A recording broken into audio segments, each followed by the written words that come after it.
अब क्या अयोध्या राम मंदिर में चढ़ावा चोरी की जानकारी चंपत राय को पहले से थी, लेकिन उन्होंने आरोपियों पर समय रहते कार्रवाई नहीं की, बल्कि लोगों से वो वीडियो जारी करके झूठ बोलते रहे। बताया यह जा रहा है कि 4 जून को ट्रस्ट के पदाधिकारी को काउंटिंग रूम के टॉयलेट से नोटों के बंडल मिले।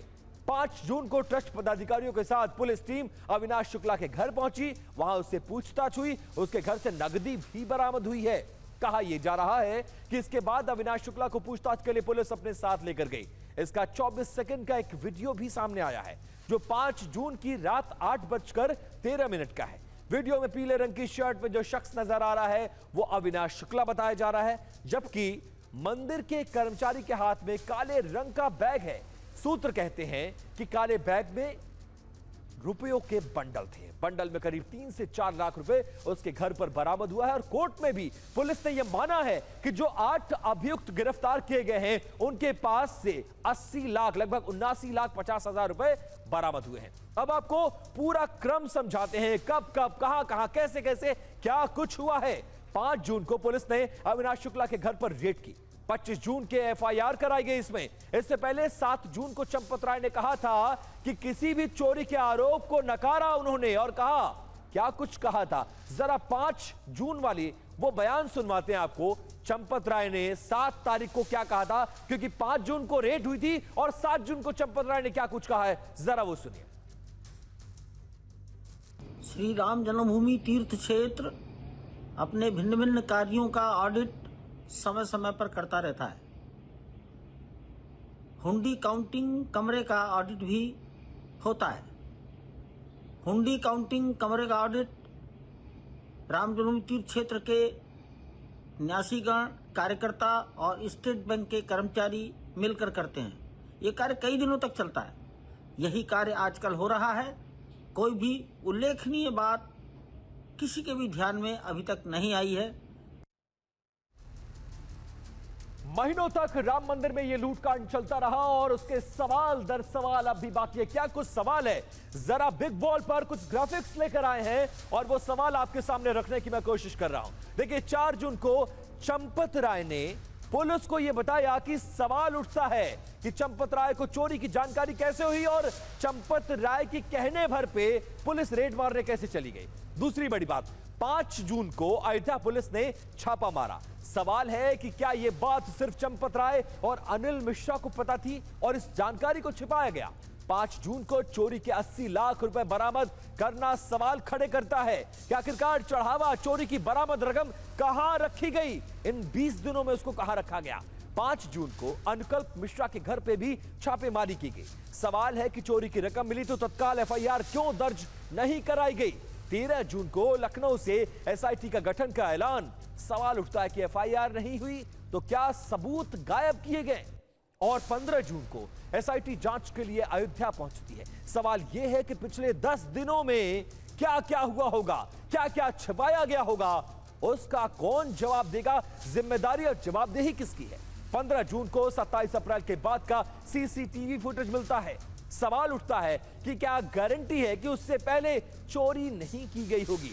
15 जून 27 अप्रैल से पहले का वीडियो क्यों नहीं है। सवाल है कि क्या आधार है कि इसके बाद चोरी हुई है। 25 जून की बात कर लें, 8 लोगों के नाम एफआईआर दर्ज हुई। सवाल यह उठता है कि क्या 20 दिन में सबूत पूरी तरह से मिटाए और गायब नहीं किए गए होंगे, इनको खुली छूट दी गई थी। 25 जून को ट्रस्ट के कहने पर एफआईआर तो दर्ज हुई। अब सवाल यह है कि चंपत राय, अनिल मिश्रा पर सबूत मिटाने का मुकदमा क्यों दर्ज नहीं होना चाहिए। और 25 जून को एसआईटी रिपोर्ट ट्रस्ट को दी गई। सवाल उठता है कि जो जांच के घेरे में है उसे एसआईटी रिपोर्ट क्यों दी गई। 27 जून को चंपत राय, अनिल मिश्रा का इस्तीफा। सवाल यह है कि पैसों की हेराफेरी में कोषाध्यक्ष का इस्तीफा क्यों नहीं हुआ। 27 जून 8 आरोपियों की कोर्ट में पेशी। सवाल यह है कि पुलिस ने आरोपियों के रिमांड क्यों नहीं मांगी। और आज एक बार फिर से पेशी और आज फिर से अयोध्या पुलिस ने 8 अभियुक्तों के रिमांड मांगने से इनकार कर दिया। ये भारतीय जनता पार्टी प्रभु श्री राम से भी नहीं माफी मांगना चाहते हैं। अगर आज भी जो लोग चढ़ावा चोरी कर ले गए हैं, जो दूसरे प्रदेशों में चला गया है, वहां के सीसीटीवी बंद कर दो, चढ़ावा वापस रख दो, तो आज भी प्रभु श्री राम उन्हें माफ कर देंगे। पुलिस प्रशासन निष्पक्ष जांच करके कड़ी कार्रवाई करे, सरकार इसको सुनिश्चित करेगी। ये पूरा खेल मैं आपको बता रहा हूं कैसे हुआ है। वहां पे वही लोग गड्डियां गिनते थे, वही लोग गड्डियों में ज्यादा रुपए रखते थे और पैसा चोरी करके चंपत हो जाते थे। चंपत के नेतृत्व में, चंपत चंदा चोर पार्टी के कई सारे लोग शामिल हैं। उनकी जांच कौन करेगा? उनको गिरफ्तार कौन करेगा? उनकी भी जांच होनी चाहिए। जो इस बहती गंगा में हाथ धोने के लिए ऊल जलूल बोल रहे, चुनावों में राम जी के नाम पर वैतरणी पार करने के लिए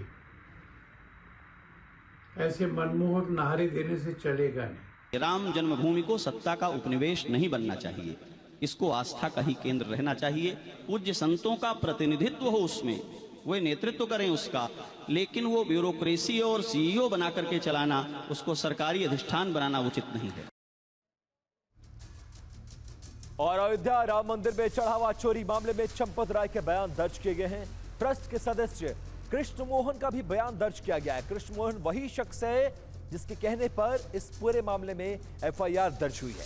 वही पुलिस आज जेल में बंद 8 अभियुक्तों के खाते खंगालने के लिए एसबीआई की अयोध्या धाम ब्रांच पहुंची है और 8 में से 7 अभियुक्तों के खाते इसी ब्रांच में हैं। पुलिस ने बैंक के 2 कर्मचारियों को भी इस पूरे मामले में पूछताछ के लिए नोटिस दिया है। अब सूत्रों के मुताबिक पुलिस अब एफआईआर का दायरा बढ़ाने की कोशिश में है। पुलिस आज जेल में बंद 8 आरोपियों के खाते खंगालने के लिए एसबीआई की अयोध्या धाम ब्रांच पहुंची है। 7 आरोपियों के खाते इसी ब्रांच में हैं। पुलिस ने बैंक स्टेटमेंट लिए हैं। अब यह जांच की जाएगी कि मंदिर में नौकरी के बाद से उनके खातों में कितना पैसा आया है। पुलिस के रडार पर कुछ बैंक कर्मचारी भी हैं। 2 बैंक कर्मचारियों को इस पूरे मामले में पुलिस ने नोटिस दिया। इनके नाम गगनदीप, रत्नेश चतुर्वेदी हैं। दोनों की भूमिका संदिग्ध नहीं बल्कि सक्रिय मिली है। बैंक कर्मियों के खिलाफ पुख्ता सबूत मिले हैं। इन दोनों को ही चढ़ावे की गिनती और कलेक्शन में मौजूदगी रहती थी। आशंका है कि बिना बैंक कर्मियों के मिलीभगत के चोरी संभव नहीं है। साथ ही कहा जा रहा है कि इन दोनों की मिलीभगत से रिकॉर्ड में लंबे वक्त से ये हेरफेर चालू था।